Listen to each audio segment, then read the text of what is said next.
Okay, so this is the second part of this problem, and what we want to find is the stress in that T-beam that is submitted to this distributed load. So just from the first part, what we found is that we found that the moment was max at A and B, and this is minus 25 kilonewton time meter. Okay. What we know is it's a T-beam. So if we look a little bit closer to the T-beam, what's happened at the T-beam? This is the beam like this. Okay, let me try to do it straight. Okay, so this is your bar all the way like this. Okay, it looks something like this. And there's a neutral fiber in the middle there. Okay, so this one is, let me try to be, this one is a neutral fiber. And this distance there, this is your Y bar, your centroid that you found with your calculator. What we will need also is, we will need also J of this bar because we have sigma equal minus the moment time Y divided by J, and we need J. So what I propose is like before we start making our calculation, let's find the Y bar and the J with our T-beam calculator. So I'm going there. So it's 20 and 150. So 10, 20 and 150. Okay, and I already changed it, but make sure like this 20, 150, 150, and 20 in my yellow box are updated in your T-beam calculator. And you can go grab the formula, the value of the Y bar is the 117.5 and the value of the J. Okay, so write that on the paper and we grab those two information and we get them there. So 117.5 millimeter and the J 1.66 times 10 at the 7 millimeter fourth. Okay, so we will use those value. Let's make a little drawing to show you what's happening. First, this flexion, this distributed load create a negative flexion all the way in the beam. This is our little grumpy guy, right? So, oops, it's all the way negative. So what's happened is like the fiber on the top, this one, let me try to do some colors. Okay, so what I will do in green there are my fiber that are pulled away, that are in tension. Okay, in my T bar, that will be like this. Okay, tension. Okay, I cut my bar in the middle and it's pulling on it. Those one are in tension. And the Y will be the distance from, so the Y for the tension, only for the tension, that will be the distance. So the total 8 minus the Y bar. So the total 8 there is 170 millimeter. So they will be 170 minus 117.5. That is 52.5 millimeter. Okay, so this is the Y for the tension.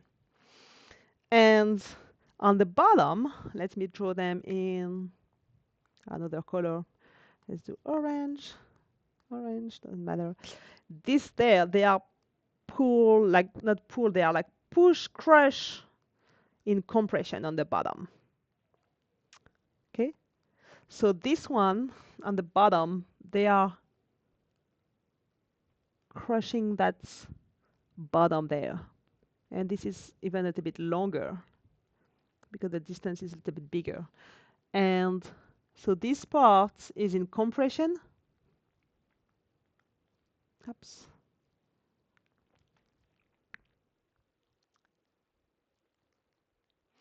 And the Y in compression, that will be the 117.5 millimeter. Okay, so those compression are higher than the tension, and all the way to there to 0.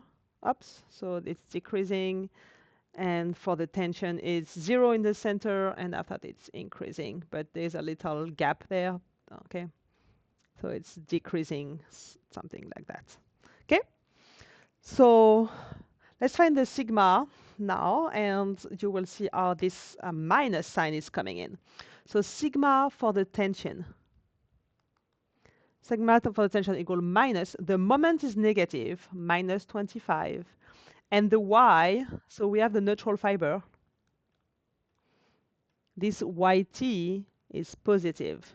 So time, it's just 25 is in kilonewton time meter, so time 10 at the 6 to have in Newton time millimeters.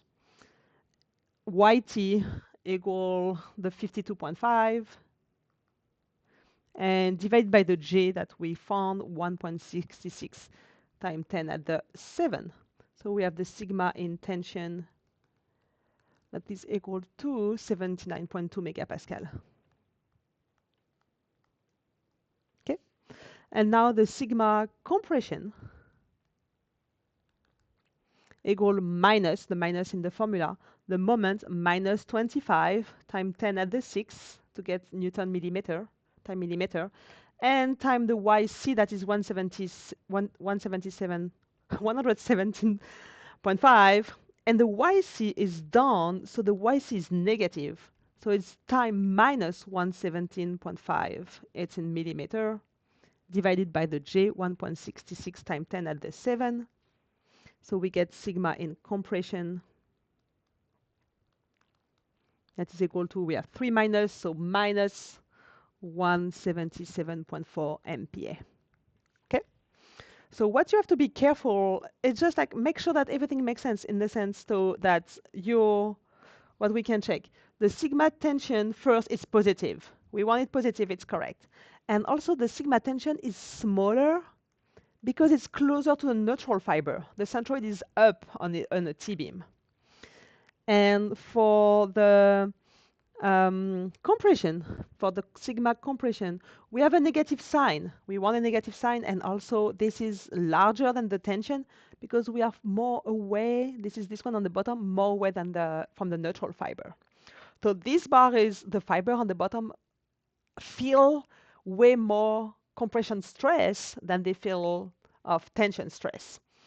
For some materials, tension stress and tension like the yield strengths for tension and compression are different. Not for all the materials, it depends. So make sure that you compare them with the correct value. If you have just a sigma normal, you compare that to sigma normal. If you have a sigma for tension and a sigma for compression, you compare them with the sigma tension and sigma compression. So I hope that makes sense. You know now how to use that formula, sigma equal minus the moment times the y, the distance from the neutral fiber divided by j. You know that you can use your T-beam, high beam. We can do any kind of like calculator on Excel, and you understand which one are in compression and what we get as sigma negative and which one is in tension, and I have a sigma positive. Hope that makes sense. Bye-bye.